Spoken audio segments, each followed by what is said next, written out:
Hello, my name is Rachel Lumnitzer, and today I will be presenting my research on the wrist phantom model for biomedical imaging applications. The motivation for this project is based on the fact that there's intensive research nowadays on wearable wrist antenna technologies. This would be for Wi-Fi and Bluetooth frequencies, and these would be devices such as smartwatches, that people use for fitness applications. But for the sake of this research, the wearable antennas focus on the biomedical applications. So the device in question would be used for MRI technologies, or could even extend to applications such as helping patients that are suffering from dementia or Alzheimer's disease. This type of work requires the use of what we call a wrist phantom model, which you can see here on the right-hand side of the screen. A wrist phantom model is something that you would use to do your antenna simulations using the dispersive code, using finite difference time domain techniques, and it allows you to move into the final stage, which would be antenna fabrication. So the first step of the process to conduct this research has been to do some MRI image processing. So to basically taking scans of biological tissue that contains several different types of tissues, bone, blood, fat, etc., and then being able to discretize that image, process it, and assign each of those tissues to colors. So this process would begin by converting the image to grayscale, then deciding on the cell resolution, and then assigning the cells based on this grayscale pixel level from 0 to 256. And so on the right-hand side, you can see like the original grayscale images of the brain and the final discretized image where each of the tissues, is assigned the colors, and those colors are overlaid. In addition to this, the wrist model also includes, various planes. So cross sections from the horizontal and vertical, so from the XY plane or the XZ or YZ planes. In order to do this MRI image processing, one needs to consider, the wrist anatomy for the human wrist tissue. So this slide shows the horizontal and vertical cross sections of the wrist anatomy, and you can see here the different, muscle groups and fat and nerves that are within the wrist, surrounded by the skin and skin layers. And especially on the right side, you can see all the different bones that are present within the wrist from the vertical cross section as well. So it's a bit of a complex process to process the images correctly. So to complete this process, I attempted two different methods to discretize the MRI scans. So this slide shows the first method, and for this I basically took an MRI image of the brain to start out with and converted to grayscale, and then I manually assigned the pixel ranges to different colors. So on the left is the original image. On the right, this is where I assigned the eye tissue to be the color blue, and the brain, the blood-like tissues within the brain to be red. And then this process was very labor-intensive. I ended up assigning, every tissue to a color, and that ended up being 256 colors. And it didn't really seem to suit, for our application and at the time being. The second method to discretize the MRI scan images is, instead of taking a JPEG or other image file scan of the tissue, it takes the computerized 3D voxel volume model and uses a color map within MATLAB to directly assign that data to the different tissues for whatever resolution you're working with.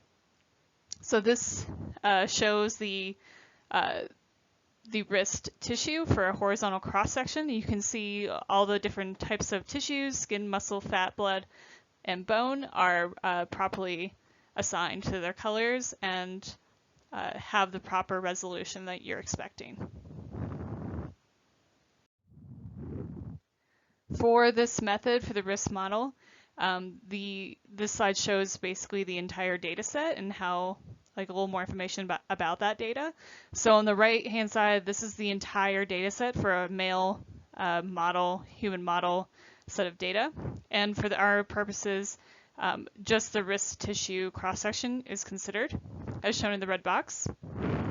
And then the lower half of the screen, this shows the 3D model of that wrist tissue that will be used for further analysis with regard to reference to an antenna. But basically, you know, this data set has this resolution that is set to 2 millimeters, and that refers to the size of the cells within the data. And then the resolution is adjusted to 0.5 millimeters, and that's for the finite difference time domain simulations to ensure stability. So this slide shows for the horizontal cross section, shows, you know, you can see that the cell sizes are relatively small, not as small as you would like, but, you know, relatively small for a 2 millimeter resolution of cell. This slide shows the vertical cross sections, so the XZ and YZ planes of the human wrist. And when you think about the longitudinal section of the wrist, the fact that it does show the tissues, this like in a totally different axis, lines up with what you would expect for that longitudinal cut. So that it looks quite different from the horizontal cross section. So to do this analysis, I had to use the dielectric properties of biotissues. This is something that I worked on in my research last year. And this slide shows some of the samples of data that I collected. This slide shows a comparison of the data to verify the results at 915 megahertz for the different properties of the tissues, just verifying it from a publication. This slide shows, you know, how the Debye model works in terms of taking those dielectric properties that I collected last year, how to use those to generate Debye coefficients using this formula you see in here on the screen. And once you have those Debye coefficients, those values can be used for the Debye model to appropriately use finite difference time domain code for dispersive tissue, which will enable the simulations of this project. This slide shows a comparison of the aortic complex permittivity, the Debye terms, and the dielectric properties for generated in MATLAB versus generated in the publication that I worked on last year, and verifies the results. This slide shows using those data points at 4 gigahertz for an actual simulation of an antenna.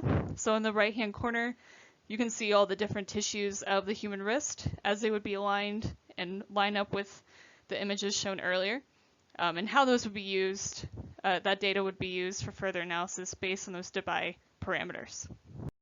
So after doing the MRI image processing and collecting the Debye parameters and terms from my previous research, the next step is to think about the antenna simulation.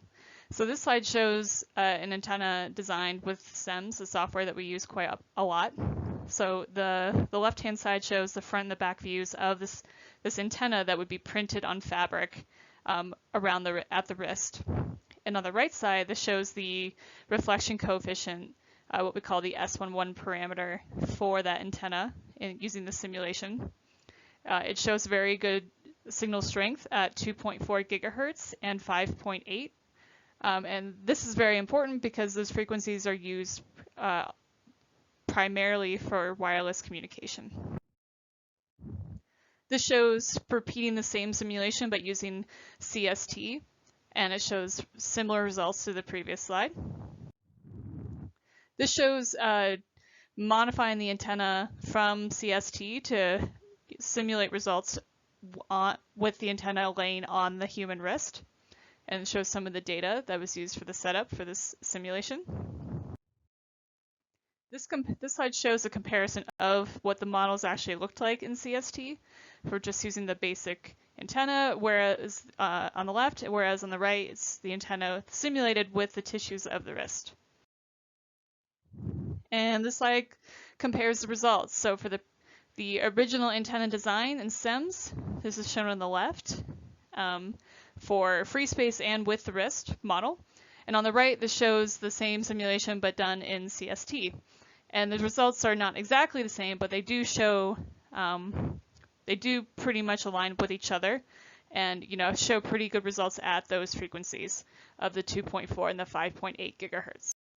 So in conclusion, I've learned a lot of things from completing this research for a second year under this program with MRF.